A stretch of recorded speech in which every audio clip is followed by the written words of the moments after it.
What if I told you the perfect life everyone is chasing might be a total trap? For me, living in Canada was supposed to be the perfect life, which turned into a nightmare that I had to escape, and I was by some lucky chance able to do so.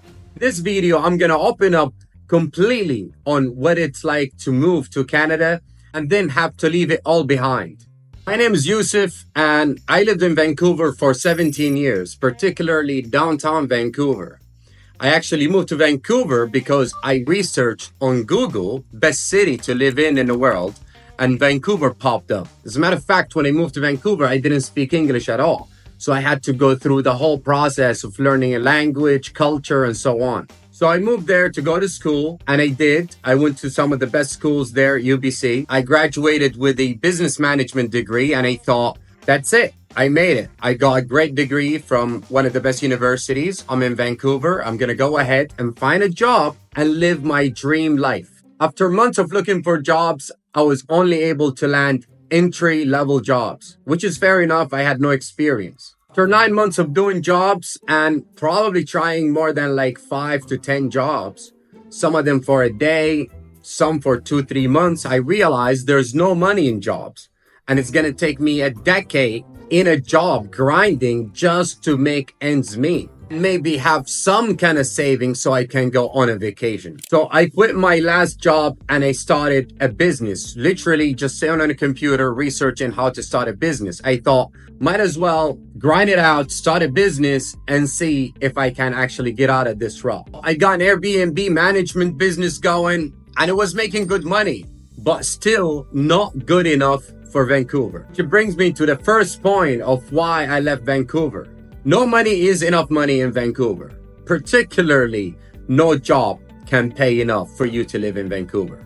Or Canada as total now. If you look at Canada economy, the real estate, inflation, the groceries now, everything gone out of control. So no matter what kind of income you bring in, you're still struggling in Vancouver. And that actually leads to another point, which is social life. When everything is so expensive, people tend to stay home more often, and it will take them a lot more to get out of their homes because they know once they leave, they'll have to spend money, and money is very scarce. So that actually causes a very low social lifestyle and actually an insane loneliness rate. I think the rate of loneliness in Vancouver is like 40 to 50%. Basically, 1 out of 2 people feel lonely. That's insane. This is not only Vancouver, this is across all Canada. So no money is enough money. Social life is near non-existent, which leads to that third point, homelessness. Before COVID, most people were like on the edge, about to just lose their shit. And when COVID hit, homelessness just exploded. Drug addiction, actually a lot of safety issues. Canada, generally speaking, is a very safe country. But after COVID, when you're in places like downtown Toronto or Vancouver, some of the bigger cities, and even smaller cities, Kelowna, when you walk around, you have to be very aware of what's going on around you. I used to walk around with headsets on. I can't do that anymore because you never know who's walking behind you, who's creeping up on you.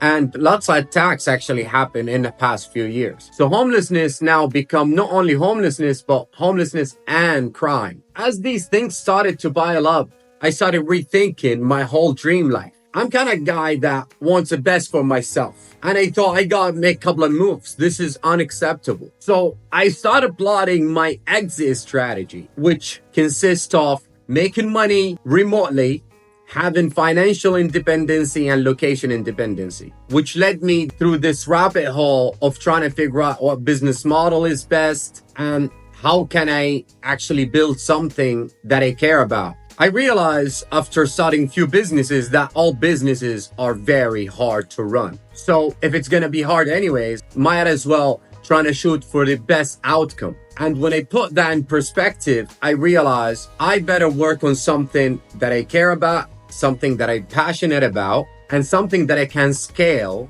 and run from anywhere in the world, which led me to starting my e-commerce brand in the martial arts space, which I was very highly interested in. I was training almost every day, And martial arts really kind of set the foundation for me in terms of discipline and kind of getting my shit together. And because it was like one of the most things I was spending time on between training, watching fights, overall, just following the martial arts space, I thought there gotta be some money in martial arts. Obviously, a lot of people think when they think about making money in sports, arts, or whatever else, they think about doing the art, or for example, in fighting, it's like fighting. This is how you make money with fighting. But there's a lot of ways to make money in fight. You could have a brand that sells fight gear. You could start a gym. You could build a program to train people how to fight and such.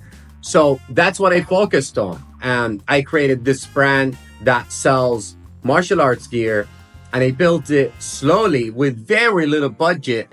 And that helped me not only make money, but also being able to basically monetize my information, all the experience that I have in martial arts, and eventually being in a space that I actually care about. So when this business started selling and started actually gaining some momentum, I took off. And I've been traveling now around the world for the past 5-6 years almost, lived in many different places, Mexico, Europe, Bali, Thailand. And because I'm in the martial arts space, now I have a lot of connections with athletes and gym and such. So everywhere I go, I can actually go to gyms and whatnot, and they heard about me or about the brand. So if you're thinking about moving to Canada or any of these countries, you think you're gonna go there and live the dream, you might want to rethink that. And to live your dream life, it will have a lot to do with what you do day to day. And if you channel your effort into something that you care about, that's something you're passionate about, something that you think about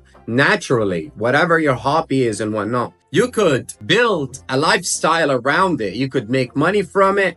It can help you relocate. And if you do it right, you could build a remote business that you can actually run from anywhere in the world. And if you ever thought about chasing that dream and building your dream life, building something that you're passionate about, watch that next video where I break down exactly how I built this business from the ground up and with no experience, and how you can do it too.